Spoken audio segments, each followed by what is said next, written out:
Assalamualaikum warahmatullahi wabarakatuh.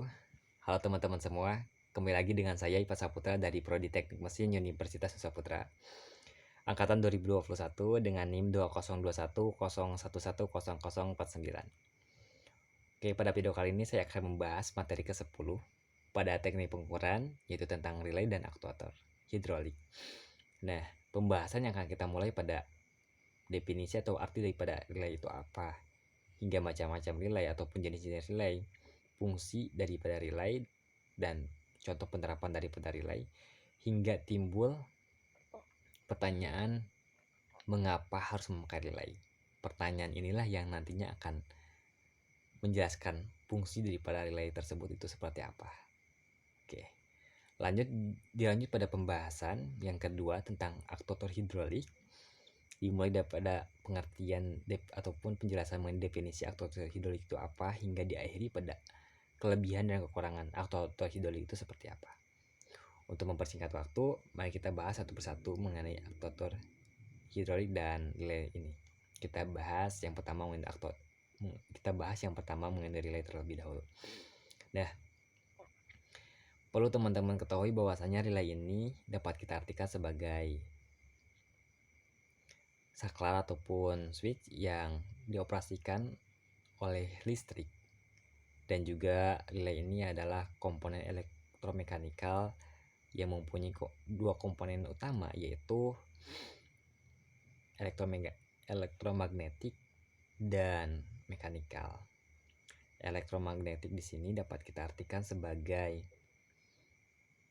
coil, dan mekanikal di sini kita dapat artikan sebagai seperangkat kontak saklar, seperti itu teman-teman. Dan juga relay di sini kita dapat diartikan sebagai seperangkat mekanis yang dapat menghubungkan atau memutuskan aliran listrik dengan cara mengaliri aliran listrik pada coil, seperti itu. Nah, dan juga elektromagnetik pada relay ini berfungsi untuk menggerakkan kontak relay ataupun kontak saklar, seperti itu. Dengan demikian nantinya aliran listrik yang kecil dapat menghantarkan listrik yang lebih tinggi, seperti itu teman-teman. Nah, ada juga prinsip kerja daripada elektromagnetik ini ialah ketika memang lilitan-lilitan kuil itu diberikan aliran listrik, maka terciptalah sebuah medan magnet. Nah, medan magnet inilah yang nantinya akan menggerakkan ataupun memutuskan ataupun menghubungkan aliran listrik tersebut, seperti itu. Nah, timbullah pertanyaan mengapa harus memakai relay. Pertanyaan inilah yang nantinya merambat pada fungsi sebuah relay tersebut. Kita contohkan pada salah satu komponen sebuah kendaraan, yaitu tentang starter. Bisakah starter tanpa relay? Jawabannya bisa. Namun ada beberapa hal yang perlu diperhatikan, yaitu ketika starter tanpa relay, maka rentan terjadi sebuah konsleting. Maka kontrol dari sebuah aliran listriknya itu tidak stabil. Yang kedua, starter tanpa relay itu ialah harus memakai kabel yang besar. Tidak seperti yang teman-teman semua lihat pada kendaraan teman-teman semua, kabel-kabelnya itu kecil. Tidak seperti itu. Karena apa? Karena starter tanpa relay starter membutuhkan tenaga ataupun aliran listrik yang besar untuk menghidupkan sebuah mesin, seperti itu. Sampai sini mestinya teman-teman semua mengetahui ataupun memahami fungsi daripada relay tersebut. Adapun fungsi yang lainnya untuk relay itu ialah yang pertama, seperti yang saya bilang tadi, untuk melindungi dari konsleting listrik. Yang kedua, untuk memperkuat daya. Dan mungkin contoh ataupun fungsi yang lainnya ialah untuk sebuah kontrol ataupun pengkondisi sistem logika, seperti itu. Nah, pada sebuah relay juga ada yang dinamakan dengan istilah pole dan throw. Pole di sini dapat diartikan dengan jumlah kontak yang dimiliki relay, dan throw ini adalah kondisi yang dimiliki oleh relay, kondisi yang dimiliki oleh kontak, seperti itu. Nah, pada relay ada beberapa jenis relay yang didefinisikan berdasarkan pada pole dan throw ini, terbagi menjadi 4. Jenis yang pertama ada yang dinamakan dengan single pole dan single throw, yang dimana single pole dan single throw ini ialah relay yang memiliki 4 kaki terminal, yang dimana 4 kaki terminal ini terbagi menjadi dua untuk saklar dan 2 untuk elektromagnetik. Nah, 2 saklar ini terbagi lagi menjadi satu untuk pole dan satu untuk throw. Tuh. Kemudian dilanjut pada jenis yang kedua, ada yang dinamakan dengan single throw dan double throw. Single pole dan double throw, yang dimana dapat diartikan sebagai relay yang memiliki 5 kaki terminal, 3 untuk saklar dan 2 untuk elektromagnetik. Nah, 3 untuk saklar ini dibagi lagi, satu untuk pole seperti namanya single pole, satu untuk pole, dan 2 untuk pole, seperti itu, 2 untuk throw.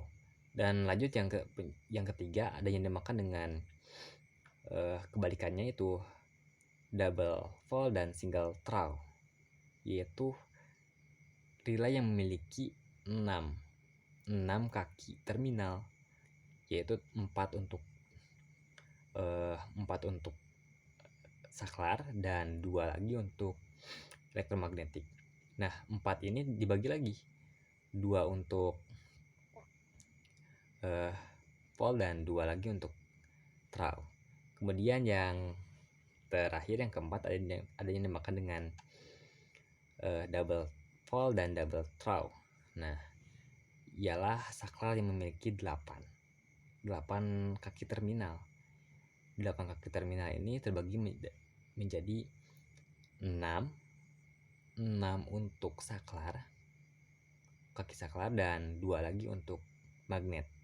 Nah, penjelasannya 6 ini sama seperti yang ketiga, yaitu tentang dua pasang untuk double pole dan double throw, seperti itu teman-teman.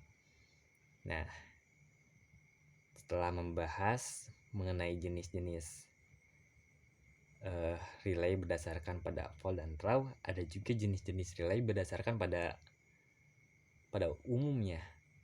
Yang pertama dinamakan dengan relay elektromagnetik. Ada juga yang dinamakan dengan relay reed relay, ataupun relay reed relay, sama saja. Ada juga yang dinamakan dengan relay yang lainnya, seperti itu teman-teman. Nah, pembahasan mengenai relay kita cukupkan sekian. Kita lanjut pada pembahasan mengenai aktuator hidrolik. Nah, seperti yang telah saya singgung pada video sebelumnya, bahwasanya aktuator hidrolik ialah aktuator yang memanfaatkan aliran fluida ataupun aliran oil untuk aliran fluida atau aliran oil mestinya yang bertekanan, ya teman-teman, untuk menghasilkan gerak mekanik. Jadi perlu saya ulangi, ialah aktuator hidrolik ialah aktuator yang merupakan memanfaatkan aliran fluida, oil ataupun hidrolik yang bertekanan untuk menghasilkan gerak mekanik, seperti itu. Salah satu contohnya ketika teman-teman semua main ataupun teman-teman semua pergi pada sebuah pencucian steam, yang mestinya pencucian steamnya udah termasuk modern, maka di situ teman-teman semua akan menemukan kendaraan yang diangkat ke atas oleh sebuah seperti as gitu, bulat yang besar, Nah, itulah yang dinamakan dengan sistem hidrolik. Jadi fluida yang dipadatkan akan menghasilkan tenaga yang besar sehingga dapat mendorong kendaraan teman-teman semua ke atas, seperti itu. Nah, ada juga kelebihan dan kekurangan pada sistem hidrolik ini. Ialah yang pertama, kita bahas kekurangan yang terlebih dahulu ya. Pada pembahasan yang pertama, yaitu kekurangannya ialah mahalnya sistem pada fluida tersebut, ataupun sistem hidrolik ini terbilang mahal. Lalu kemudian kekurangan yang keduanya itu ialah sistemnya itu terbilang agak kotor. Ya, namanya juga berhubungan dengan oli ataupun oil, pastinya sedikit kotor. Dan resiko ataupun kekurangan yang tiga itu adalah resiko terjadi ledakan ataupun resiko terjadi sebuah kebakaran, seperti itu teman-teman. Dan juga kekurangan yang keduanya itu ialah dilanjut pada kelebihannya, ialah desainnya itu cukup akurat, ataupun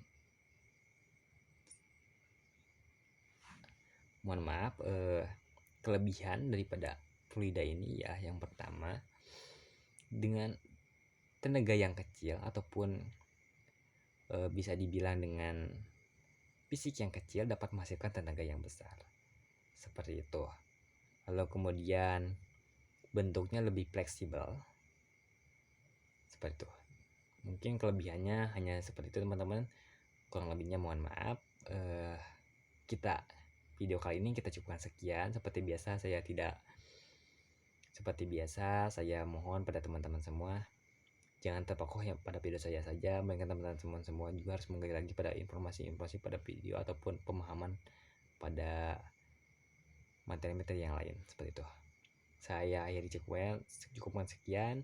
Semoga bermanfaat. Assalamualaikum warahmatullahi wabarakatuh.